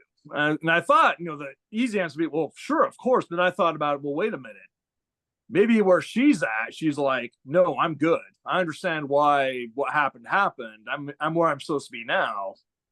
Because I do believe in agency and choice. And I think, yeah, it'd be easy for me to say, yeah, I want you back right now. But would she choose that? I don't know. Right. But You know, when she said, you know, and this is, I never kind of got back to this, but it reminds me that when she said, take care of Dan, and, you know, I've lived my life. I have lived it to the fullest. I've gone to all these countries. I've gone to all these places. I visited 48 of the 50 states. And then you made the last 2 happen on her hospice bed. I remember this. yeah, And, you know, she's like, I'm good to go. But the one thing I really regret is leaving Dan. yeah, that's exactly, yeah, that was her big regret too. And Not that it was her choice, really. yeah, exactly. But maybe now that she's there, she would choose to stay, like you said. And yeah, I mean, I don't know. no, it's all speculation. Yeah, but I just thought about, you know, the importance of choice and agency, that because, as you know, Emily, I mean, the worst thing you do to Emily is make her do something. I mean, My son even was like before that I too. dated and married her, I knew, yeah, if you want to fail, go down that road, see what happens. And you guys can pop your favorite beverage and let me know how that goes. I mean, I was smart enough to realize you're not gonna make, yeah, don't try to make her do something. Yeah, that relationship would have been very short-lived if I tried to approach that way. And I thankfully had enough sense to go, do not go down that road with her. Don't ever try to take away her choices. Don't ever do that. And That's it was probably that why thought you got process. along so well. Yeah, I mean, I'm like, hey, and getting back to also, you know, her adventures. Because I remember too, you know, on our anniversary trip, we were going to Tennessee, Kentucky, and Arkansas. Mm. And at the time, you know, because we were basically basing out of Tennessee, we were going to go to Kentucky and then to Arkansas. And I thought, well, we're going to go to Arkansas. We're just, because, you know, we're in Memphis, and Arkansas is just like right across the border. It's just like a 5-minute drive over, right? And I thought, okay, no, we're just going to go to Arkansas, go to one of these small towns, we have a bite to eat, and we're going to call it good. But then she found out about this diamond park where you can try to find your own diamonds. That was like a 4 or 5 hour trip. And she really wanted to do that. And initially I was reluctant. I'm like, that's a long drive. And, you know, she did her Emily thing, and I acquiesced. I went, okay, fine, we'll do it. And she I'm always glad we did. remembers too. Like, she doesn't forget stuff that's special to her. Yeah. And she was like, you know, because she thought it'd be fun to maybe find some rocks or maybe find it, you know, and she said, you know, if I find a diamond, you know, I'm going to make it into a ring and I'm going to wear it as, you know, part of our whatever. I'm like, yeah, okay. You know what? Yeah. And of course, she was so sweet, because she'd be like, because she wanted to make sure that it was my choice too, and not, she's like, you're okay with this? I'm like, yeah, let's do it. Let's do it. And we did it. And looking back now, I'm glad we did that, not just, nothing against the small town in Arkansas that's over the border from Memphis. But yeah, I mean, she really wanted to do something in that state, not just, yeah. Cross it off the list. You know, I just made an observation. You remember in The Princess Bride, when "As You Wish" becomes "I Love You"? Yeah. I think your version of that with Emily is "Let's do this." I like that. Yeah. And that's, yeah. And the thing is, it wasn't like so much that, and again, I mean, was it a sacrifice? Maybe, but ultimately, though, for anyone, if you're in a loving relationship, sometimes it's okay to, I don't see it as, oh, well, I caved or I backed down. No, it was something we both mutually wanted to do. And once she pleaded her case, so to speak, and stuff, and once I got to know her as a person, and the kind of spirit she had, that made absolute sense. Okay, yeah, because she just didn't, she wasn't, let's just go over, check it off, and okay, great. No, she really wanted to experience. Oh yeah. Well, and yeah, she did love adventure, and that was your way of supporting her in it. And I will, I'm just gonna sidetrack just for a second. I think Jeff's version of I love you is, I'll help you with that. I can help with that. I can help with that. Because like when I say, oh, my She wrote muscles that in really our book. hurt, like, like my shoulder's really tense. I can help you with that. Cathy gets lots of back rub. Well, and Emily's was, oh, the purveyor of epic. Because I remember when Ringo Starr was coming to concert, I mean, she goes, hey, babe, Ringo Starr's coming. And I went, oh, yeah, babe, I'll do you one better. I showed her the tickets. She's like, oh, okay. Yes. I'm like, yeah. Not only do I know about it, we're already set to go. And she did say, I think I'm sure she is the one that came up with the purveyor of epic events. She did, yeah, Probably. absolutely. And yeah, she did. And we did that many times for many different events. I mean, she'd be like, yeah, it's taking me forever. I'm like, what are you looking for? Oh, be right back. There you go. Was it hard for you any of the times that so she passed away, and she said, all the tickets we have, you must use them and go with someone else. And then the very first tickets you had was to the Black Panther at the Utah Symphony, where they play like the music and background of the movie plays. And I remember you told us what she had told you, and you said, hey, does one of your sons want to come? And my youngest, who plays the violin like me, I thought he would be the perfect fit. And I think my other one was already busy or something. So you took him. We have a picture of it, which is awesome, because that same son, I have a picture of Emily holding him the day he was born. Yeah, and what's really special about that too was, because when I asked your son, oh, where would you like to go? And he's like, well, we can either go to Noodles and Company or to a Thai place. I think that's where Emily would have liked. I'm going, I know a good Thai place, and it was a Thai place that Emily had been to before. And so he really both of those. She did. We did a lot of that for our birthday lunches, one or the other. Yeah, and so she had a more refined palate than I did, but that's okay. He's been ordering her penne rosa like for special occasions that she loved at Noodles and Company. You get it with shrimp? Because Emily loved it with shrimp. Yep, he's gotten it with shrimp. Okay, that's how Emily liked it. And so I've gone to it's interesting. Did you ever have a hard time with it, or was it always like, I'm so glad she pushed me to do this? Probably both. I mean, because obviously the events I wanted to go, otherwise I wouldn't have gotten the tickets. But yeah, for me right now, though, whenever I go to concerts, I'm debating, do I buy one or do I buy two, and hope someone's willing to go with me and can afford to go. Because obviously, when I was with Emily, it's like, the nice thing about Emily is like, hey, I'd like to go to this concert. Okay, cool. And we just buy the tickets. Now it's like, well, I mean, but thankfully, though, the hard part in the transition is now I've got choices. Like, instead of it's an automatic, she's my partner, we're going together. Yeah, exactly. I mean, I always had a plus one. That was always easy. Now it's like, do I go by myself, or That's the advantage of marriage, having a built-in plus one. Exactly. That's what I loved about it was, when we were dating too. Actually, if you had kids, that would have complicated. Yeah. Do we take the kids or not take the kids? Because then, who's going to sit with them if we don't? That's something that my sister and brother-in-law deal with. So I've invited them to stuff too. And anyway, you've got a niece and nephew, right?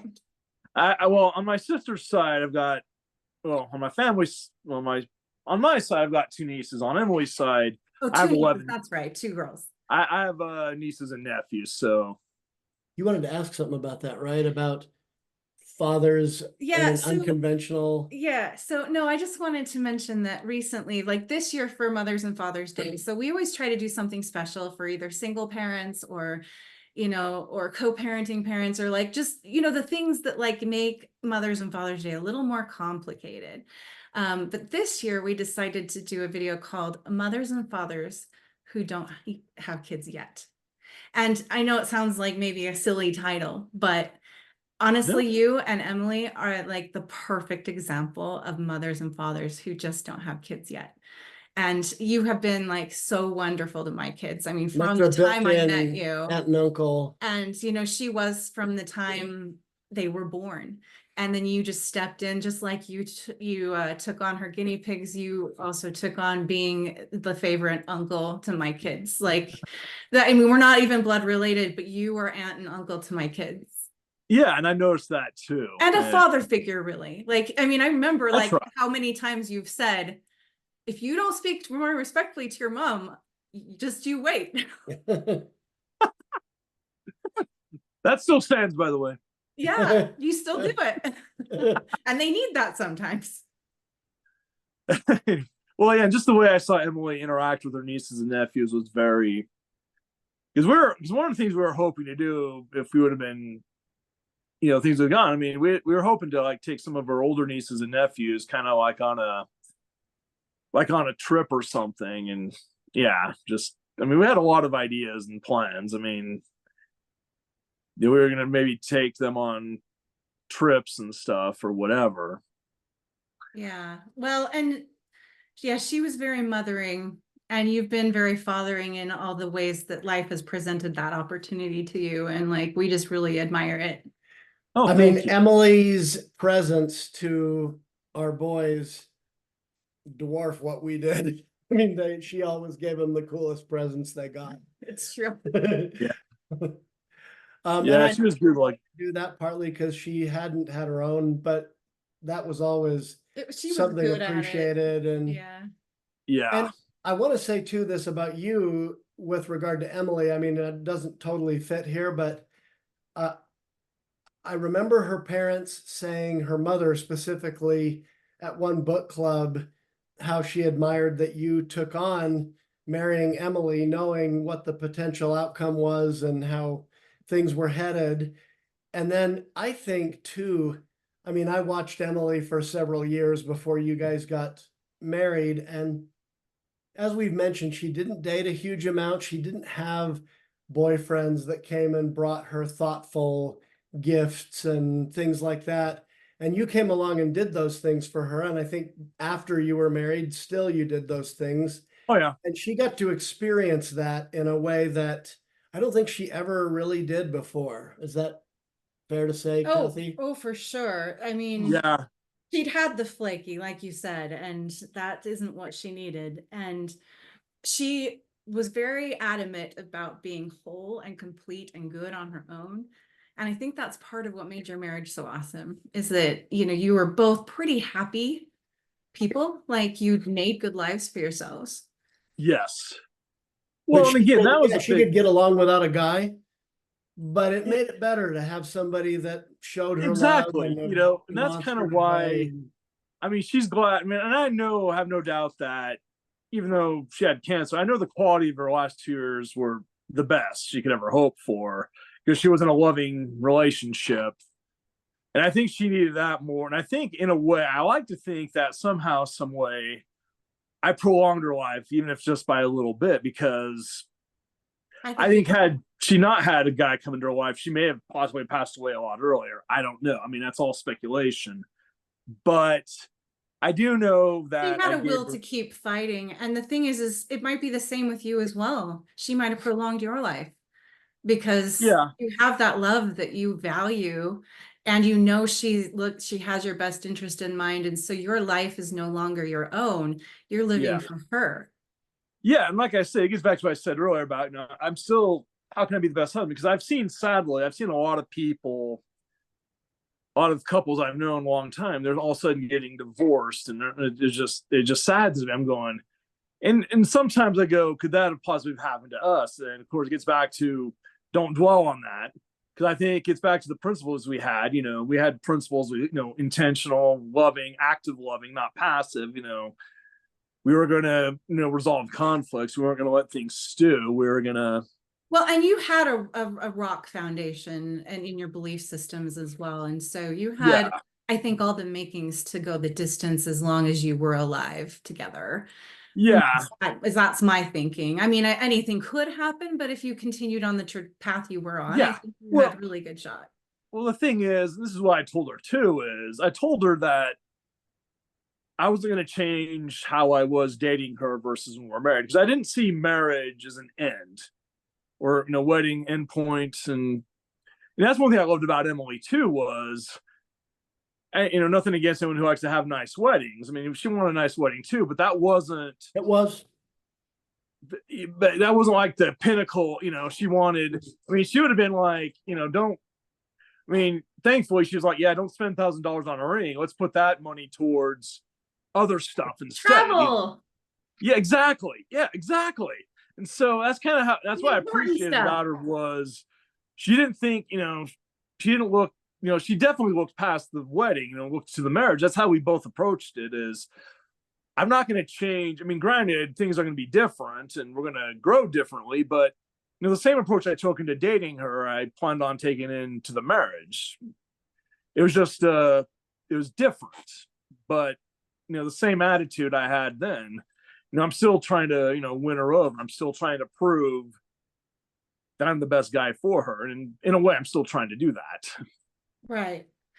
I love that eternal perspective. And I'm sure that's been a big part of your intentional resilience. It has been, yeah. And also, too, I've been reading, too, about, this is kind of a sad thing I've read about a lot of times when people, because I've had people come up to me and go, it is so remarkable that you dated and married her even though you knew she had this cancer, because sadly, I've read statistically, a lot of times couples tend to break up, more often than not when they're met with that, the one partner so grateful that's not the way you went. And I didn't really think about it, because I've had people say, oh, that's so cool that, and it didn't really dawn on me until I read all these statistics. Including her mother said that. Yeah, I'm like, oh, okay. But yeah, it gets back to that eternal perspective. Like, oh, well, the way I see it, and I'm glad I got 2+ years with her in this life, because I know the marriage is eternal. And so, and what I still like more. You're saying you locked her down. More or less, yeah. She has me walk down. It's a two-way street. I was going to save That's true. I was going to save this question for the end, but I'll throw it in now because it fits here. I remember that night, we went out and got wings. I was talking about my son, and I just sort of spontaneously said in the middle of all that, if I could know what I know now and somehow go back to before we had him and think, okay, you can have this child and you can know that he's going to die a tragic death at age 24 and that it's going to hurt really bad, or you can go back and not have him and avoid all that pain. What would I do? And I told you, I would be his dad every time. Every time I was asked that, 100%, I'd take the pain. I would do it. I will say today it was worth it. I'm not happy he's gone, obviously, and that hurt really bad, but you answered with no hesitation the same question regarding Emily and your choice to marry her. Yeah, I mean, it wasn't even a split second because all the times we had together, it was, oh my gosh, it was the best 2+ years of my life ever. And even the times we were dating, it's just, and I'll admit, I wish I could be put in some type of suspended animation and just have those last 3 years, when we were dating and then married, just on a continual loop. I mean, all the good stuff, of course, all the restaurants we went to, all the trips we had, all the concerts and events we went to. I wish I could just be in suspended animation, just have that on a continual loop. That would be nice. But I know life doesn't work that way. I know we all have to progress. And I'm sure Emily would be like, well, knowing what I know now from where I'm at, I want you to progress too. And I have to admit, I wish there was a way, with our loved ones, if they could just appear, like a force ghost, if we just have just a few minutes with them and say, hey, yeah. So helpful, I'm hoping. wasn't it? I haven't seen that yet, but Yeah, I mean, dreams or anything like. oh yeah. I mean, I have some, it's funny because I've dreamed, there are times I've had dreams like, I haven't heard from her in a while. I wonder what's going on here. It's like, has she ghosted me? And I go, actually, she has, quite literally. Yes, I had to say that. I know Emily would appreciate that too. Part of my quirky sense of humor. yeah, Speaking of quirky that sense wouldn't of offend her humor, at all. I just think I should tell the audience that when you pulled up to the hospital, like for the last time, but you didn't know it was going to be your last time, you're like, because you'd been there a lot lately, and you're like, is Oh there yeah, not a punch pass for this? Come on. oh yes, I remember that. Yeah. I mean, I remember talking about that, and I just want to point out something that you two have in common that I did not know before. Dan, you said your worst day was August 29th of 2023. That was Jeff's worst day the year before. We found out Henry had died on the 28th, but I think he was still in shock that day. So when he woke up on the 29th, it was like it Well, really he fell hit the him. 27th. He fell the 27th. We got the news the 28th because he fell off a cliff and they couldn't find him for a while, and they can't declare him dead until they find him. And that's when we got the news. And then, okay. but I remember the next day when he woke up, like he cried all day, sobbing. Like, and it was so sad. Yeah. And their funerals were just like a couple days apart too, a year and a couple days apart. Yeah. So for me, like fall is when we lost Henry and when we lost Emily the next year. Yeah. Yep. It's like Late summer, early fall. yeah, for sure. Yeah, I'm not I mean it's gonna come up on a year. I'm not sure what's gonna happen. I mean, I did definitely take work off on the 6th. Whether or not I take work off around that time frame remains to be seen, but yeah, I mean, I'm going to try to be intentional and try to do my best. I know that's what Emily would want me to do. I mean, Emily does want me to live. She wants me to do my best work, whether it's with my employer or if I volunteer with something, she does want me to put forth my best effort. She was always like that. Yeah. I feel whenever I do that, I'm honoring her. So that's the approach I try to take is, am I honoring Emily by doing these things? And because she loved us and wanted us to be joyful, we're honoring her when we do that as well. And I think of our Heavenly Father and how the design of him having children is so that we would have joy. We don't have quite as personal of a relationship with him as someone in the flesh. I mean, like we try to, but it's like hard because we don't really know how to comprehend such a being. But I think that it is the same with him. He wants us to be joyful, and the adversary does not. And he is very tricky, and sometimes he even shames us, like with our thoughts of God. And that's not how God is. Like like Emily, he wants us to be joyful.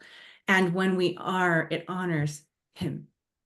For sure. Yeah. And by the way, by honoring Emily, by extension, I'm obviously honoring our Heavenly Father and our Savior Jesus Christ as well.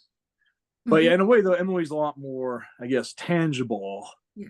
Not that God and Jesus aren't tangible. Just like as we become parents, like we start to know a little bit more of the nature of God as a parent. Yeah. Or even as you've witnessed your friends be parents and you be right. Yeah. And I'm not same thing. I mean, I think in a way, obviously I won't, it's highly unlikely I'll be a parent in this life, and that's fine. I've accepted that. But I think I can be. And so I have no idea what it's like to deal with children. I mean, I'm like I said, I'm like the favorite uncle. If the children starts acting up, I can just hand over to the parent. Like, oh, whoop, here, you take it. Well, and you know what? It's fun because in mothers and fathers who don't have kids yet, and we brought you and Emily up as like the perfect examples. We we wished you lots and lots of children in your futures, like together, you know, with eternal perspective. Well, and in this life, you may be the favorite uncle to many more. You may, I mean, I've been introduced to most of my honorary children through my children. I only had two, and one of them has died.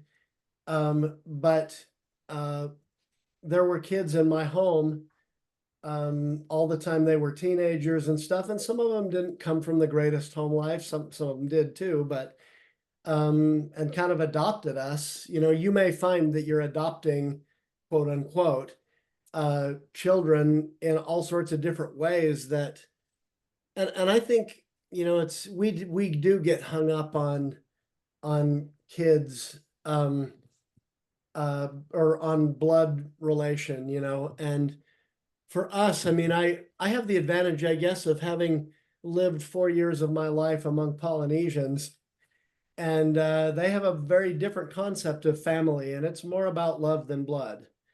I've noticed that too. I mean, I haven't had obviously as much, but I've had a few dealings with them, and yes, they're very family oriented. And when they say your family, they mean it. Yeah. And, I was just thinking about how you're taking the day off at the year point, and, you don't know what kind of emotions are going to come up. And like for me, Memorial Day was a real big like trigger. But then when we were actually at her grave, it was beautiful. Like it was just wonderful. And so I think that grief, it waxes, it wanes, and it doesn't always come when we expect it. And if it doesn't, I don't think there's anything wrong with us. It's all natural and normal. Yeah. And I wanted to mention that just because there are people who end up like sometimes feeling like there's something wrong with them if it doesn't happen at the times they expect it, and Yeah, right. it's not Yeah, like that. Grief has a mind of its own, I think. And yeah, I mean, there are times I've been. Oh, go ahead.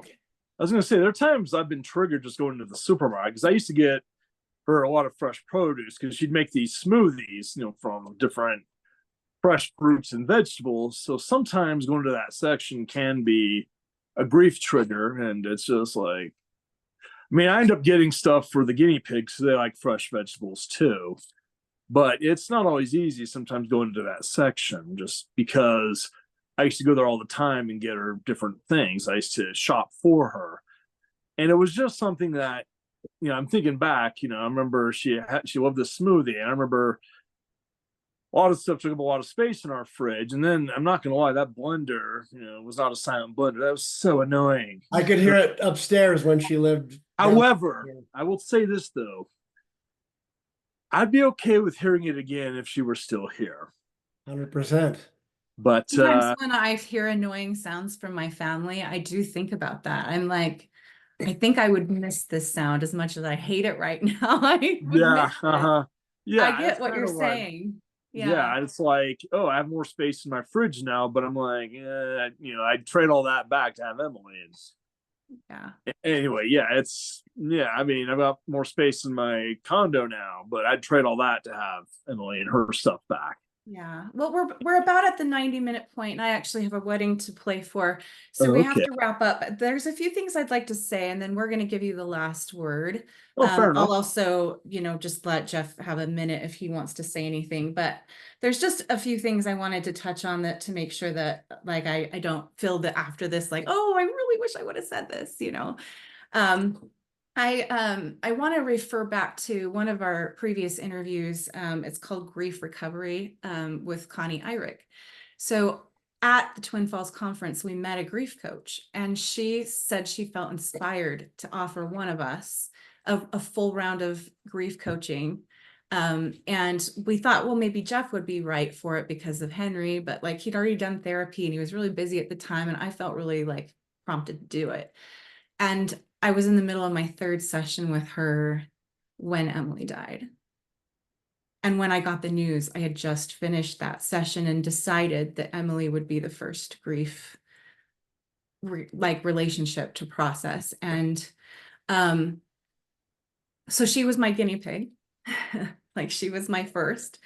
And I made plenty of mistakes, but like it was beautiful. Like when I realized that she was my guinea pig and she loved her guinea pigs, and and she was my good friend, and she was always very loving with, everything I tried. And, I know she was like, she would have been pleased. And I recently, I wanted it to be a special day. So on Father's Day and the day of the late temple dedication, it was a beautiful day. I took the papers that I had created, my relationship graph with her and the recovery components, and written her a letter. And I'd had my grief coach witness it a while back. Anyway, I took all those papers up to the place where we hiked to the day that we graduated high school, and we stayed up all night at the senior bash, and we went to watch the sunrise at this cliff point near my old home, my old parents' home, I should say. And it was really beautiful to like, I only took one of the papers to rip up because like I didn't want to litter the earth with too much. So I actually took the rest to her cemetery and threw it away at sunset in one of the garbage near her grave. But to just take the graph, that one piece of paper, rip it up, toss it over the edge, it looked like snow falling. Um, it felt really good. Like, and I had anticipated doing that for a while, and I just did it. And, there's just some really beautiful things I've done intentionally to try and start breathing again better and I would say the biggest change I noticed was that shift from, I feel so sorry for myself for losing my best friend, to I am so grateful to have known her. Like, I think I made that transition faster doing that work. So I'm going to I'm going to include links to everything we mentioned here, the grief recovery podcast and video. And also the mothers and fathers who don't have kids yet, and Fight Song with Emily, and also a link to my Cathy Butler music channel, because I've now got 28 videos as a Suzuki violin teacher and as a string quartet musician.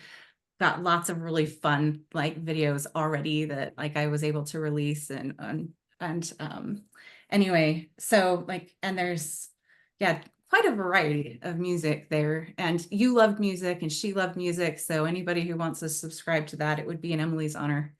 I mean, that's something I've had fun doing since she passed, and something I think she'd really like. So, anyway, we'll also, of course, link to Love It Lasts with Dan and Emily. So you can see Dan and Emily actually interact on camera. That's a beautiful one. And I know a lot of people at the funeral said, I loved that. Like, I loved knowing more about their story.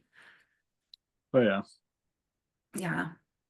So, and of course, a link to intentional courtship. And I made a note of everything. So just go to the show notes, click on the links if you are interested in any more. But Dan, like, I'm so glad you were here and to share your story. And I'm grateful that we're continuing the book club, the Best Friends book club that, we started, 20 something years ago. We've read more than 150 books. You and Jeff both joined us partway through that, but Yeah. it's been good to be with people who loved Emily. Yeah, and I know Emily's wanted me to continue doing that, and I attend in her honor. And yeah, I mean, it started out like, I remember I joked you guys were always loud and crazy, and then you guys finally decided to invite me. I know you'd say, because I live in Layton and you are in Bountiful area, and like you'd say, hey, I can hear you all the way over here. Yeah, you guys need to keep it Calm down. Like, okay, well, we'll invite you then. Oh, okay, well.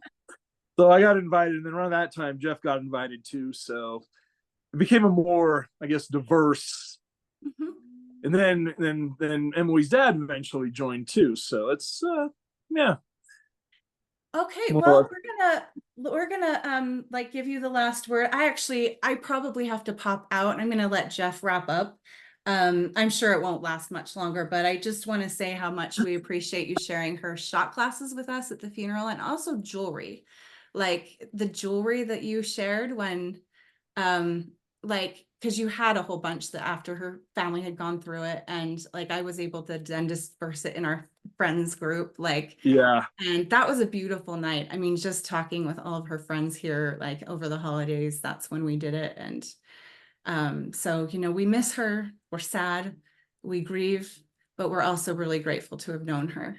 And Uh-huh. Yeah, she's a happy person and she'd want us to be happy. yeah. As Right. far as Well, Dan, I want to give you the last word, but if I could mention a couple things first. go ahead, go for it. So that we finish with you. Number one, I want to recommend a book, which I think I'm going to recommend to Cathy when she gets back. Learning to Breathe Again, which is written by my friend Lark Galley. And I actually interviewed her about that on this show. It's the one interview that I did alone that Cathy didn't do because she was sick that day. Oh. So that's a good one. Another good one that goes with the talk I mentioned that I gave in Twin Falls last summer. We gave the keynote at a big singles conference up there called Strength in Adversity. The name of the book that was later recommended to me, which is great, is called Resilient Grieving. And it goes along very much with that sort of message. And then I guess the last two things I want to do is ask you two questions, and you can address them All right. in whatever order. But one is, you've been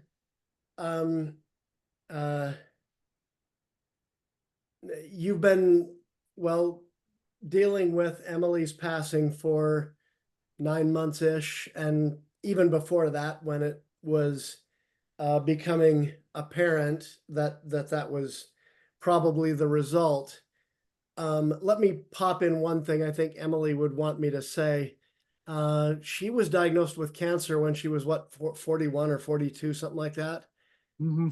And by the time it was diagnosed, she was symptomatic and it was already really pretty advanced. And I think she would want me to say, get your colonoscopies. And you may want to get it even before the age that it's typically recommended. Now, I had one at 50, and I've had one since then. But I think she might want me to say, you know, this can come on earlier. And so take care of yourself. It's worth the money. Yes. You know, go to your doctor and do that if that's something you've been putting off. I mean, I've got a friend that's maybe 60 that didn't get a colonoscopy until he was that age, and it was really too late. But in any case, Emily was much younger than that, and wouldn't have been expected to have had this, and so that's a word to the wise. But anyway, I wanted to ask Dan to also address in his comments, you know, what is the hardest thing in the grief that you've experienced up to now? And then the second question is, we already touched on it before, but you said, you know, you wouldn't, and you didn't hesitate. Yeah, I would still marry her knowing I was only going to get 2 years and that I was going to be taking care of someone who was sick basically the whole time. And so that question is, why do you feel that way? And what could you do to let those who maybe have never experienced the joys of marriage know that it's worth doing, or it can be worth doing? Okay, yes. Thank you, Jeff. And then Basically, anything else you want to say too? yeah, I'm just going to reiterate what Jeff said. Yeah, please get yourselves checked out and taken care of, because, yeah, and I know Emily wishes somehow, some way she could have done that earlier herself. As a matter of fact, she encouraged her family members too, all of her siblings and her in-laws and stuff, to go do it. So she did that. And then I'm trying, let's see, basically, as far as to answer your first question, the hardest part for me right now is simply her not physically being here. Because I miss her presence. I miss being able to hold her, to hug her, to kiss her. I miss her voice. I miss just seeing her. I mean, the bed is definitely too big without her. Yeah, that's a reference to a Police song. Emily would appreciate that. And it's just, yeah, I mean, I miss waking up to her, and I miss going to bed with her. And we never went to bed angry. And that was something, yeah, we had our ups and downs. I mean, we weren't perfect by any means. And there are certain factors in marriage that you don't think about till you're there. But, and to get back to what Jeff said, I mean, it was absolutely worth being married to her, even though right now, because right now, I will say this, the joy that I feel right now, having been with Emily for that time, overshadows the grief that I have. And yeah, it hurts that she's not here now.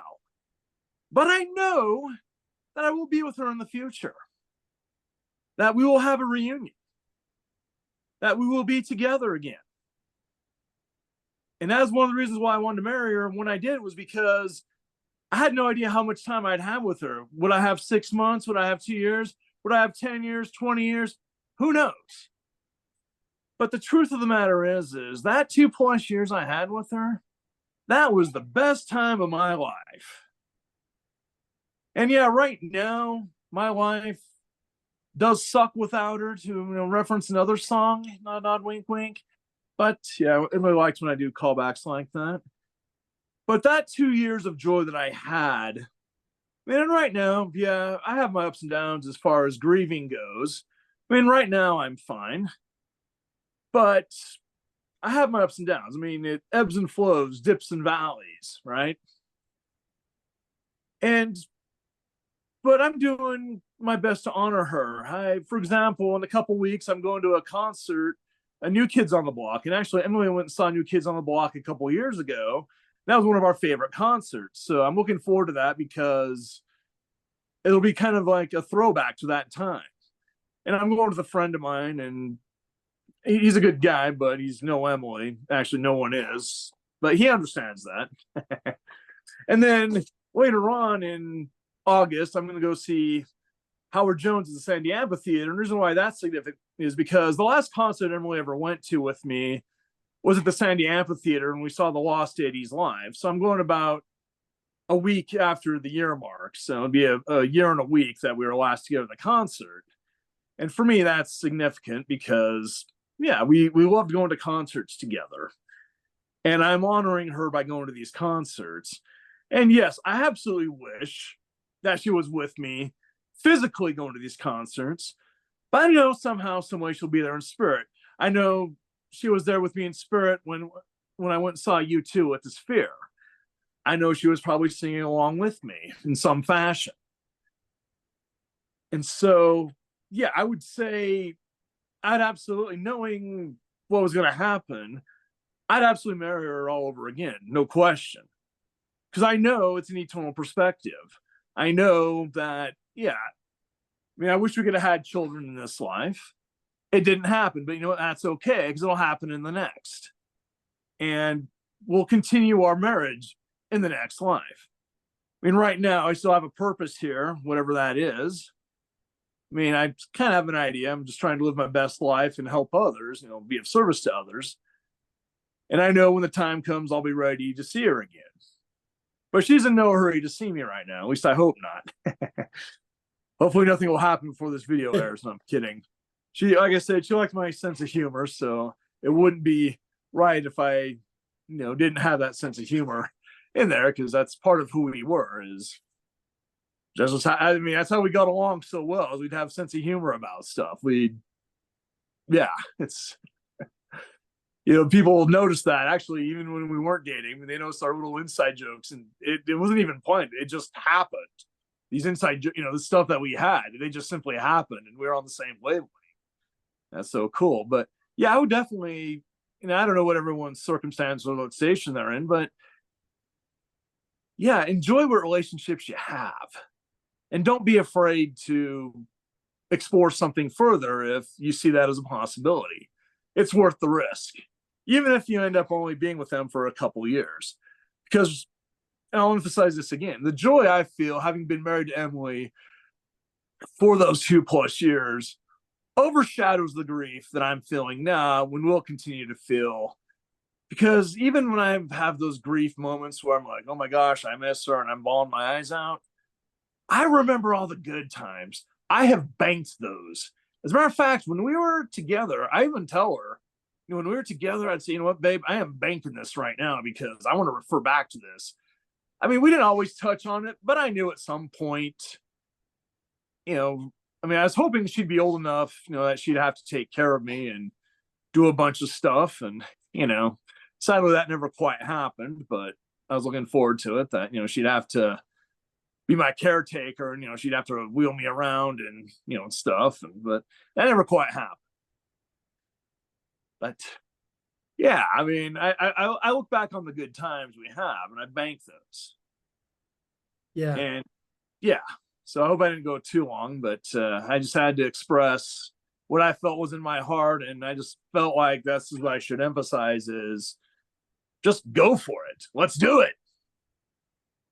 Yeah. I mean, in a way, I think what you're telling us, the thing that kind of at least bounces around my head hearing it is this is a really stark reminder, I guess, or a example of why this life is worth the price.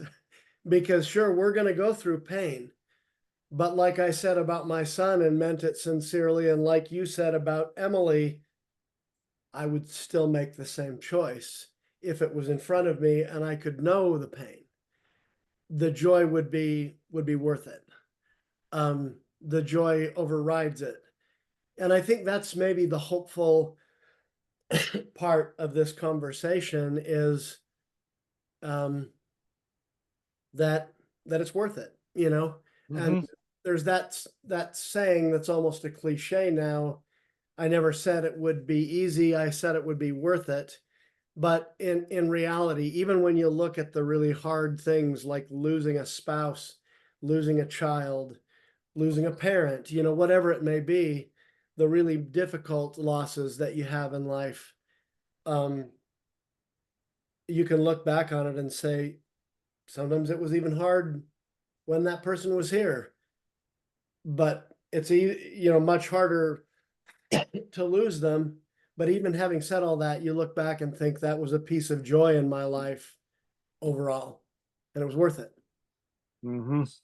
And I would say the same thing you said to the singles out there. Is it possible that you're going to get hurt or hurt again if you've been divorced or widowed or whatever has happened to you? Is it possible that you're setting yourself up to get hurt again by choosing to love?